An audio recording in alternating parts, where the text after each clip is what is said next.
Hey guys, it's your girl Farrah Abraham, and this video is really truthfully about how I am talking to my daughter and our friends. We've all been having these discussions about how we are approaching our at-home conversations about racism.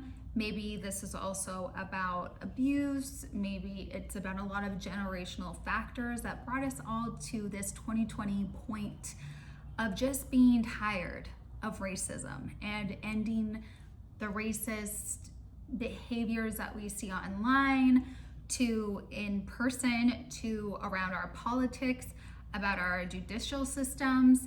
So I am making this because I had an amazing and beautiful conversation with my daughter, and simply along the lines of this.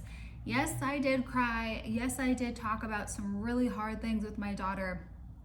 And I hope that I can kind of summarize those very quickly here with this video. Sophia and I'm very lucky that we have a closer relationship than my parents and my grandparents that I had growing up. I was raised, and I know most of you may know me from Teen Mom. You may have seen a decade of my life shown on TV, but there are also a lot of beginning steps in my life that a lot of people are not aware of unless you truly knew me from grade school, before that, and on. So this is what kind of shaped me growing up. And I think when we talk about like seeds being planted, I think that's very important. As we kind of check ourselves, grow our self-awareness. So when seeds are planted in a child and as they're taught, whether it's nicely, harshly, or suggested, those are the things that start, teaching us, taming us, grooming us, and having us grow into adults. I took it upon myself with Sophia to really treat her as an equal as much as possible. That means I do not hold my friends number one in my life. I do not look at other men as the number one in my life.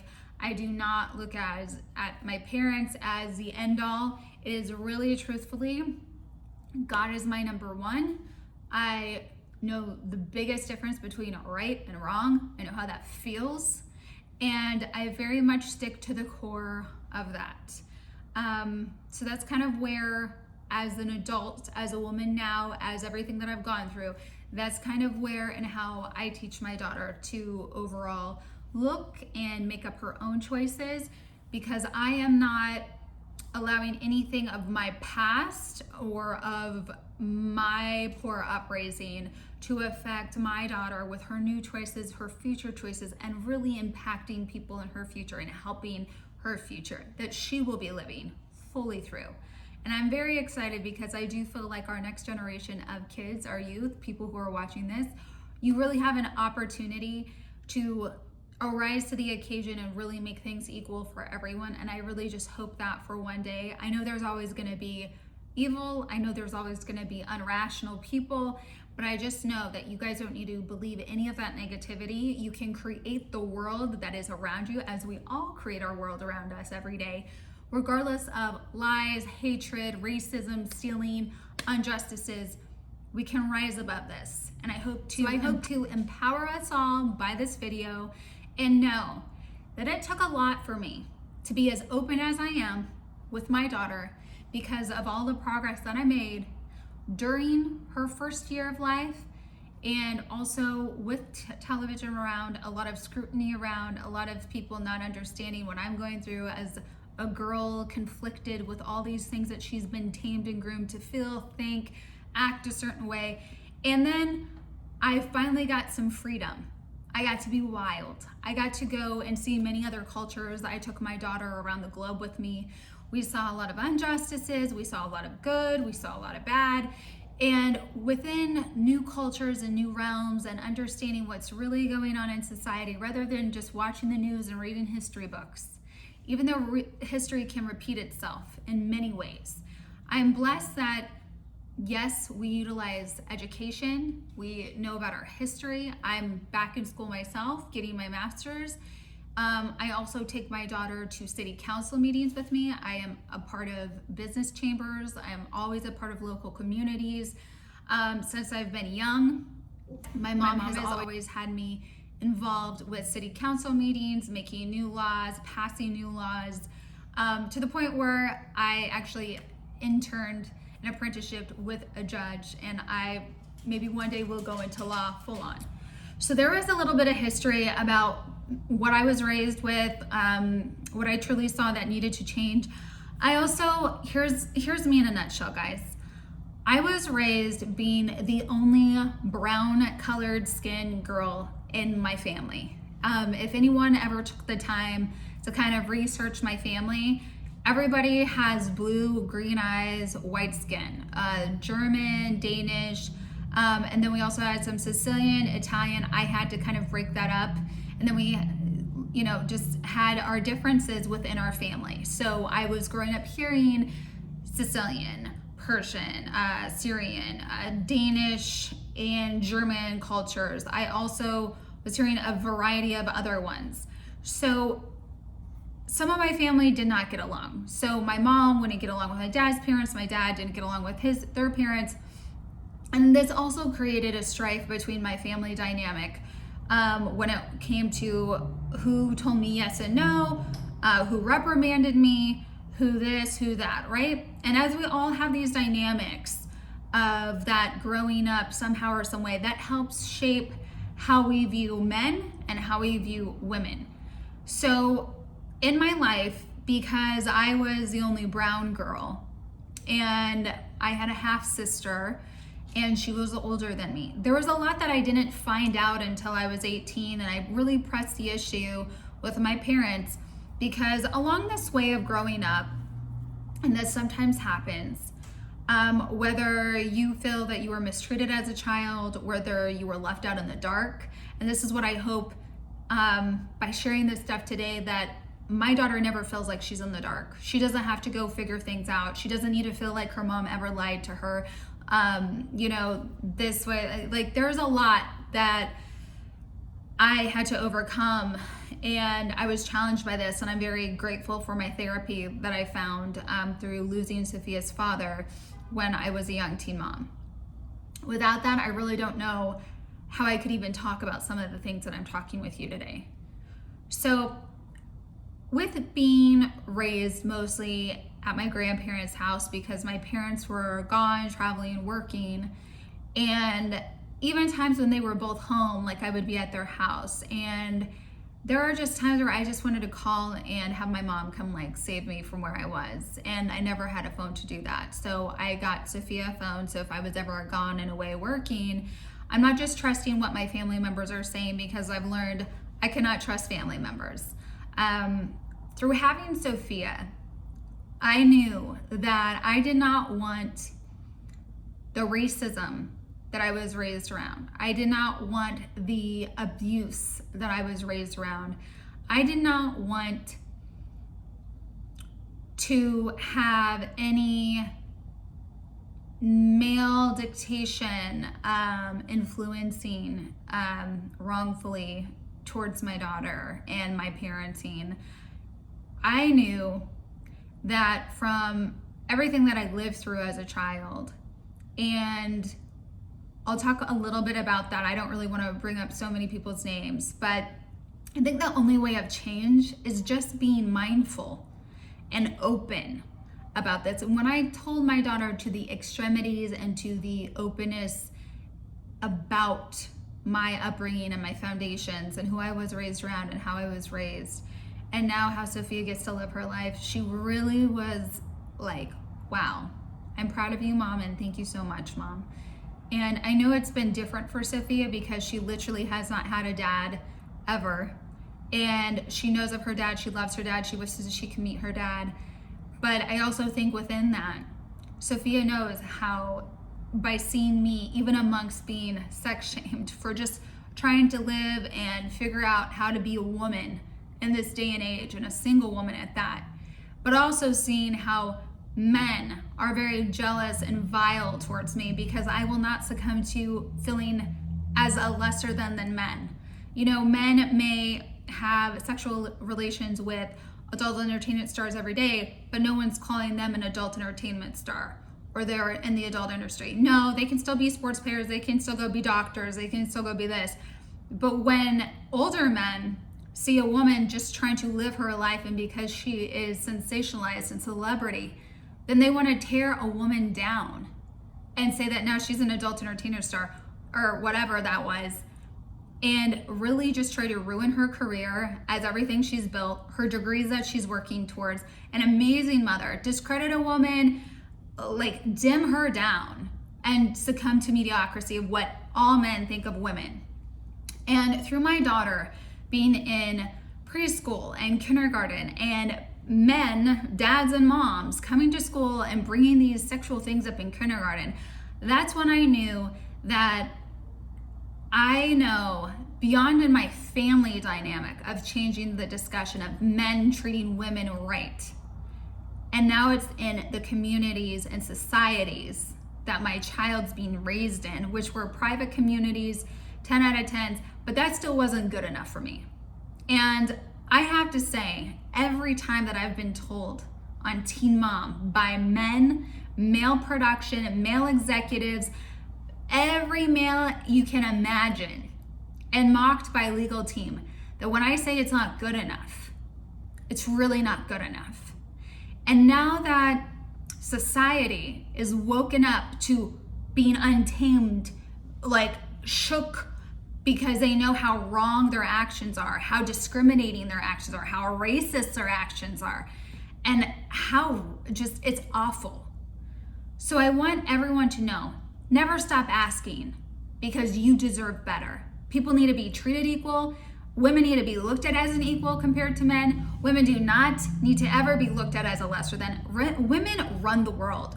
When I have had people educate me, take time on me, I've given back 20 times, 100 times full. And that was obvious when I did my financials right, my accounting right, took my daughter across the globe, when I literally used to cry when I heard that I was a teen mom, because my family made me feel lesser than. I'm not going to be a good enough parent. It's weird though, because people can tell me that it's not going to be good enough. I'm not good enough. I'm this, I'm that, and hurt someone's confidence. But yeah, when you conquer and you rise and you blow everyone's mind and you exceed your own goals and everyone else's, and then when you say what everyone settled for and succumbed to, which is hate, racism, abuse, poor communication, lack of understanding, lack of empathy, harshness, then they think I'm being difficult. So I love now that it was never that I was ever being difficult. It's what I wanted better for everyone. Women as an equal, no matter your sexuality, that shouldn't even be brought into a work dynamic. And obviously they lost that and everything else, and that got situated. But still to this day, I still see women, succumbing to reverse psychology that a man has. Women not recognizing that their inner strength and their confidence needs to go up a little bit. They should never compare themselves to another woman. Your skin, your hair, your beauty, your color. You are your own amazing, magnificent, unique self. And that's what I've shown my daughter. And no matter the jealousy from kids in kindergarten when I saw this, I told Sophia, and also the other boys bullying her and lying to the superintendents, and I had to go in there. I knew when I went through that as a young child, and my mom never had my back going through school, and I was so bullied, I knew that I was not going to even waste my energy and put my daughter through that. And now Sophia, as I've told her a lot about my past, a lot about me growing up, a lot about why and who I fell in love with her father for. I don't have all day. Like Sophia and I had 2 hours, and we went through my whole entire life and got to a great place. But there are tidbits that I would like to bring up. And I've had the pleasure and the luxury, by God's grace, to be on a lot of celebrity shows that had therapeutic impacts. And the reason why I did those shows is because I knew I needed a lot of therapy. I knew that I was still fighting against some very narrow-minded, closed-minded views that I was raised around, being raised in the Midwest, which was Iowa. And I saw through this one show that I did, it really woke me up because I was very taken back as to why I was being attacked. And in most of my shows, I am the person who they utilize to attack. And I am usually the strongest person on every cast and on every set, on cruise. So in this particular one, it was a family boot camp. I was there for my family to reckon with trauma from abuse, trauma from how I was raised. And I don't agree with my family and how I was raised. The reason why I'm saying this is because, and it hurts me to say this now, but you know, we've changed so much. My family's grown so much. It's really a beautiful thing now in 2020 for my family, and I'm very grateful. But I know not every family has grown over decades and over generations as my family has, and that is why I needed to share this with my daughter, because my daughter didn't just wake up one day, not racist, not hating, not this, not that. It was because her mom held back decades of hate that was like lifed into me when I was growing up. An example, I came home from school one day and I said I made a new friend. Her name's Sarah, and she is actually Hispanic, and we're going to go do all this, and this. My grandmother said, you are not allowed to be friends with someone of any different color. You are only going to be friends with other kids who are white. And that is that, end of discussion. I also played football with the boys, okay? I was a top runner. I outrun all the girls. I'd outrun all the boys. I was like pro athlete, okay? Very confident, had everything going. And I loved to just be friends with everyone. I also loved to literally wear the same outfit 7 days in a row to school and just challenge people in their perceptions. Just because in my life, it was you look good, you're popular, you're this, you're that. And I literally was so over people being like, and I was told this from very young, that I'm going to be a celebrity. I'm going to be popular. I was told that by my peers, by other girls, by other men, my own family. And wow, I didn't know what that was because I didn't know that culture or what is that because I am in Iowa in the middle of nowhere. And I really didn't like a lot of the TV shows growing up. I watched so much TV. I was more into like MASH and weird other shows, and none of my friends were watching those things. I felt that growing up when my parents were away, I had a lot of dynamics that I dealt with because I had a half sister. My sister was not a fan of my father. A lot of people raised a lot of trauma and a lot of hatred and a lot of racism in my family when it came to my father being Arab, he's Syrian. My dad at times would be very dark given the time of the year because of the sun. And same as myself, that sometimes happens. And with that, like my sister would, do a lot of torturous things, as I'm sure all of our siblings do. But sometimes the stuff kind of goes too far. And when it's like dot head, Arab head, push me in the toilet, all this other craziness, and lots of abusive nature.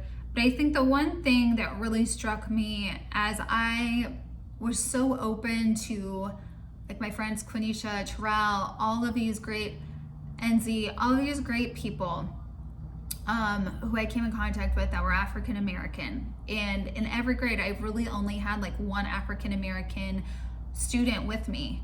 And whenever there was like a foreign exchange student, or I got to go away for summer and do like different things for school, I would gravitate towards all other cultures other than white, because my inner heart and my inner soul craved other cultures, because I did not think being closed-minded and being so abusive and racial, that hurts. And every time I felt that within my family, and I'm told, no, I can't be friends with someone because of their color, I literally was like, are you serious? Like, that's really hateful for no reason. And my grandparents would not kid around about that. But there was one instance for many a summers, many a years that I grew up. My uncle, who is very hateful, just, might have some bipolar or might have some other mental illnesses. And I know he was probably awfully bullied when he was growing up because of his behavior. I'll just say it as that. But every time when my cousins were abused who were my age and they were boys, they were more favored, like if I did what they did, like I would be blamed for anything and everything.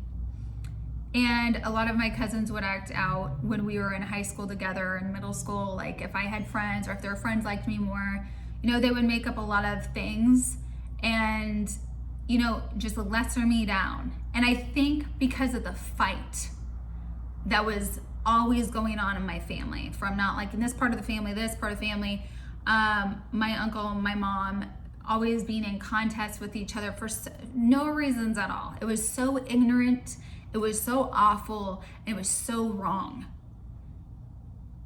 But seeing how abuse affects kids, seeing how racism hurts kids, from making friendships, from being real, from connecting with people who are also probably going through a lot of hard things themselves. And it was not easy. And the girl who I had to say, I'm sorry, I can't be friends with you because of your skin color. My parents will not allow it.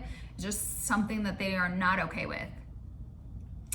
And a lot of karma came back from that in my family to my cousin's side. And that was very hurtful. But I can't blame those who see us being raised to be racist. And that's why no matter how sorry I was to the people who I wanted to be friends with, and how transparent I was with what I was dealing with and how I was being raised, I knew that I just didn't want to have to go home to being hit or abused. I knew that I just didn't want to have to walk on eggshells and just ask for milk. I was the only one in my family who had to ask, yes ma'am, thank you, with an extreme amount of just thankfulness to be alive, that I existed. My uncle used to look at me because of the hatred and how he felt of my father, as I didn't even belong in the house that I should have been raised in. And I think with that amount of hate always around you and intimidating you and making you feel unequal and uneasy and just hate,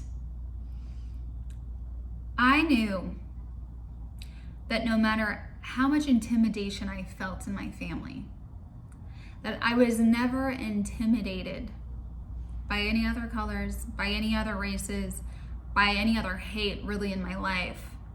I've never been intimidated by any other man trying to express that he feels he's better than me. I've never felt intimidated with companies who try to cover up their bad mistakes and bad ways of treating me.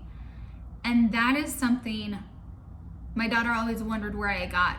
And after I got to tell her more in-depth things that I'm sharing with you now, when it comes to my uncle, my mom, my grandma, they were highly abusive and affected by their other higher generations before me, and what they were taught to do and behave like and scare us as kids into being racist and being hateful and being like this. When I had my daughter, I feel subconsciously my inner strength in myself, because I was so depressed and I lost Sophia's father and the love of my life. Like losing love and losing your hope. And even though I know it's not right to just put all of that into one person, that's a lot of stress on one person. But I also had to not even talk to that person for a moment because of our families fighting, his mom suing my dad, and there was always fights all the time, man, within my family and other people's families and Sophia's dad's families and mine. And as that human being and how I was raised and what I was fighting to just rise up above and get out of, when I had Sophia, there was a time that was caught, I think after this, but there was also a time on Teen Mom where everyone saw me get hit by my mom. And my grandfather was the nice one to help relieve that situation, which my grandfather was always that one person who would protect me and save me from abuse and just being attacked. And also what I talked about on WeTV's Family Boot Camp is the trauma around being hated because I was of my father's lineage. And everyone would be like, well, stop acting like a Michael. And that's what I was taught. Don't act like my father. Don't act like a Michael. And there's also a lot of things that I finally got to learn from my dad in our trauma therapy and at family boot camp. And literally, I can't, even when I break things down about my mom and about my father, I literally cannot blame them for not recognizing how affected they were from their past, whether there was a lot of sexual abuse, there was a lot of hate, there was a lot of crazy things that went on in their lives. And they did their best to change what they could. But even I thought that was wrong. And I know that they overcame a lot of things to get to where they did. But I really was like, bringing my family to as much therapy as I can, getting it paid for as much as I can. I'm making this happen as much as I can. Because I care to bring my grandma with me. Even though sometimes I told my grandma I've hated her because of everything that she's raised me to do that I thought that I know was wrong to do to other races. And those arguments and those things we'll never forget. But I'm very proud of my grandma not being like that again here today. And as she's raising other grandkids. I'm very proud of my dad admitting his faults, his addictions. My dad said when he sees other men and women judge me, he's like, if they only knew what I went through. And he's like, you never were even allowed to live as much life as I was because you were in the public eye. But he goes, I'm also thankful for that because you're not any of those things that people say about you, and you have rose beyond it. And so for my dad to say that about me and to share more of his life and more of his things, sexually and like with substances and all those things, I understood that maybe he was so weak that he could not stand up against my mom, and yet he would make fun of my mom or ditch my mom. And it also looked very bad on his part as a girl growing up, when you're cheating on someone's mom, when you're arguing with her, when you're making fun of her, rather than communicating, being on the same plane as each other, not playing blame games. And that's what I also think is so important about this conversation is we are not blaming. And that's why I feel very sad to say names and things and places, but if I don't think we would understand how these seeds have been planted generation to generation, and how I have just fought to just stop the abuse, stop that racism, stop that hate, stop teaching me things that I don't want to even do or bring up to other people. It puts me in a very hard and hurtful situation that I don't want to do. And I just know that I did not want that for my daughter. I didn't want inappropriate sexual things being brought up in kindergarten by other boys and their parents and dads and moms that were just way out of line. And I also didn't want my daughter being around racism. And I think we all welcomed everyone at all of her birthday parties, all cultures, all ethnicities.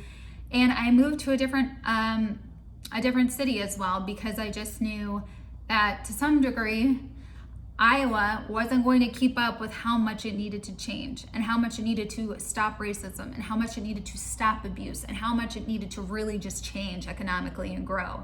And I think as we notice through our lives, when things become stagnant and they're not going to grow with us and they're hurting us, they're infringing upon our freedoms and our rights and our beliefs and our protection and everything that this country is supposed to be built off of, I think that's a time to remove ourselves from that environment and move on.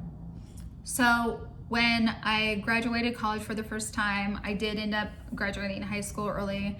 I was very proud of myself because I really just was always, felt like a late bloomer and every other thing. And now when I look at it, even though I was on birth control and unexpectedly got pregnant, I cannot say that I'm not thankful every day for my child.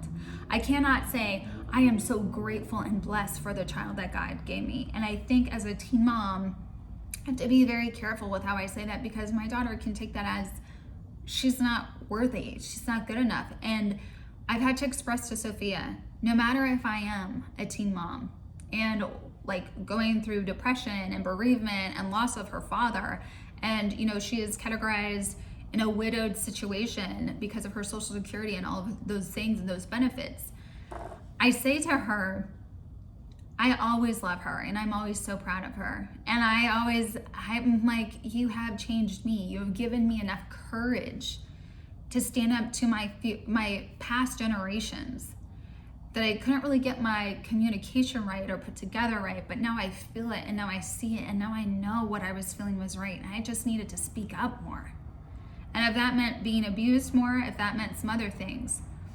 But the one time after my mom attacked me in the car and that was in the news and my mom never could admit her faults and only could keep saying, well, now look what you've done, Farrah, now look what you've done. I don't know why I called the police on that given day at my house after I got hit and abused by my mom. But I will say, looking at my face being bloody and having someone tell me that I'm hurting them when all they're doing is hurting me, I think sometimes we need to draw a line and we need to just love ourselves. And sometimes you cannot fix shortcomings of others until you open up and make everyone mindful of what they're doing. So since that time, with calling the police on my mom and her using our family lawyer against us, my neighbors against me, my grandparents wouldn't talk to me, basically was like put out of the house. I said to her I wasn't going to drop those charges unless she did not give me a place to live and stay for my daughter, because Sophia does not deserve this. She does not deserve any of this. She doesn't need to be born into a family that treats others like this and behaves like this. And I never want that for Sophia. Then as years go by and you see like some of those fights and arguments, and as I was just like with my daughter, I'm sorry, Sophia, for this. I don't want you to be around this. I'm sorry, Sophia. And I really felt at times through my therapy that I let myself down by even trying to be nice to my family members and have Sophia around, because I know Sophia wants to at least be around family members because she couldn't be around her father. There's a lot of push and give and tug and take when you're trying to be the best mom that you can, the strongest mom, making all the right things happen. And it's like, between money and savings and this and that, there's only so much a single widowed mom can do. And I really was rooting for my family to come through. And sometimes I did, and some years I didn't, and I would not get to see them. But as I got better and better at using my tools that I got in therapy, and I also, one of the last shows that I did with my parents on Family Boot Camp, my family finally opened up about all things. And I think if my parents would have been more open, about my mom, more open about who was my sister's father, who actually ended up being a family friend this whole time. And he literally called the house more worried about my mom than me. And when we would get in fights and attacks and those things, I have to just say, not every man is going to be a good man. They're not going to care about their kids how they should. But I also know my mom, even though she lacked some motherly touches and felt inferior by men and some other things, and really pushed to be a top businesswoman, run hard with everybody, I think we cannot lose our love and our kindness, our communication. We cannot just ignore. And I think that's the biggest thing in my relationship with my mom. She just would always ignore. She would let bad things go, ignore. And you see with me, I'm very vocal. I do not let things go. Yes, I've let celebrity like drama go that's totally absurd and wrong, but I just felt, you know what, they're clout chasing, like Chrissy Teigen calling me a whore and saying that poor people are getting promoted to be celebrities and famous, and she just wanted to be a part of a negative Nicki Minaj feud that I was in. And you know what, Nicki Minaj wrongfully knows that she shouldn't be speaking about my mom and our conversations and our fights when I'm fighting for a bigger cause. And it wasn't just about me disrespecting my mom. My mom lost my respect a long time ago, and she knows why. My mom knows why. You never are there for your kids when you need them. And that's why you saw my sister and I getting at my mom at times in Teen Mom in the show. And I think that is something bigger as a parent, to not lose your respect to your kids. To be open, which my parents didn't start being open until after I was 18, after they got a divorce. You can imagine all the just convoluted confusion between my sister, her father, the hate, the racism, all of that stuff. And we still look back, the kids in my generation, my family, we still look back and we're like, wow, how did we make that through? And like, whoa, that was some really screwed up stuff. So I hope that we all are very clear on one thing. I shared my story on Teen Mom. I know it probably got lost of the messages and the struggles that I've gone through from my early life, through my teen life, through me being a woman and just growing finally and getting out of that teen mom, very narrow-minded mindset and behavior that really wasn't allowing women to be seen as equals to men. Men were controlling teen moms, pinning women against each other. Women could call others a this or a that, and it was all around negative. And in the end, I don't know if it was because I was a woman of more color than the other women on my cast. But I will say this big conversation that I had with Sophia about race, about culture, about kindness, about caring, about doing what is right among everyone, doing what is wrong. I am just so proud that Sophia and I see eye to eye, care, and are open more than ever. And the freedom of that, feeling good, feeling that you've grown, and looking back on shows and arguments and fights and why things happened. Now I see why, like, maybe a friend of mine and why his mom didn't get along with me, because even though we're in a fragile, crazy, therapeutic transformation show, and you're integrated with other families and couples and stuff, and arguments are bound to happen. But I think within those arguments, there's something beautiful and openness and awareness that we can see, whether that is growth from opening our mind to cultures and racism, and just acknowledging sometimes when we're wrong, even though if you were attacked or they were attacked, just know that there's other stuff generationally that we didn't take to heart in the heat of the moment of what our focus was and then what came in and interrupted it. And I'm so blessed that I have TV to show and share with Sophia. And I have, I get to be in touch with those people from my shows, and I get to communicate with them. And not everything is going to be perfect, but there's those big learning curves that I took every opportunity to have. And I know that I wish maybe some of my family members would take those bigger life lessons and run with it so that they could be more open. But I know sometimes it takes other people more time than me. But I'm thankful God put me as the only brown girl in my family. I'm thankful because my family really loves me and cherishes that. And they're like, wow, every day we're learning something new with me.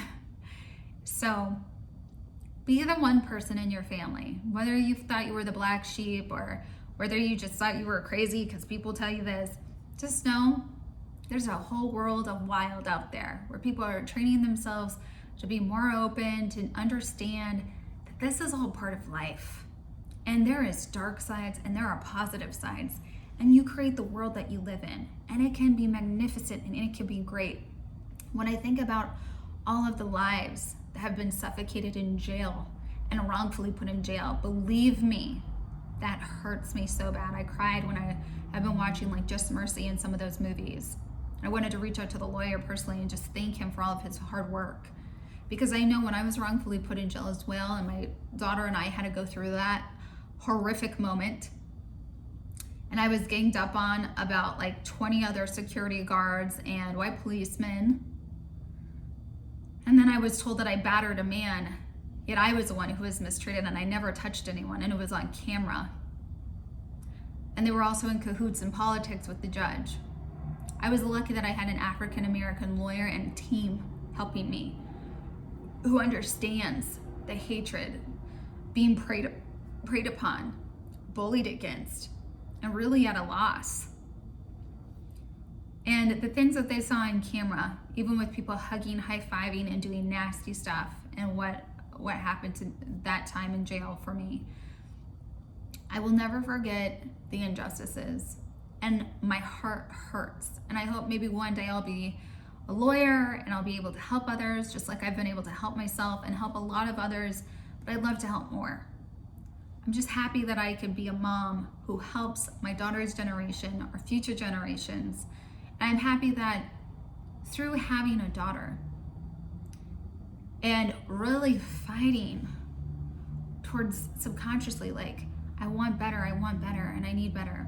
And even though my surroundings, maybe on a show, couldn't grow with me, or Iowa couldn't grow with me, but I now see the globe wants to grow. And I really hope all those who wrongfully hurt others, justice will be served. I know it has been in my life. I've seen everything go full circle. And I just hope we get a world that is full circle for all people to be treated as an equal, that is women to men, that is all races. And I very much hope racism and hatred stops, bullying stops. We all deserve an amazing life. We go out there and change the world. This conversation has lifted me up. And again, our home conversation was so beautiful and amazing. I hope whether your past generation shared their life stories with you and they can feel comfortable with it and not shamed by it. But just know how we are tamed and how we are taught is sometimes completely, utterly wrong. So much love. God bless.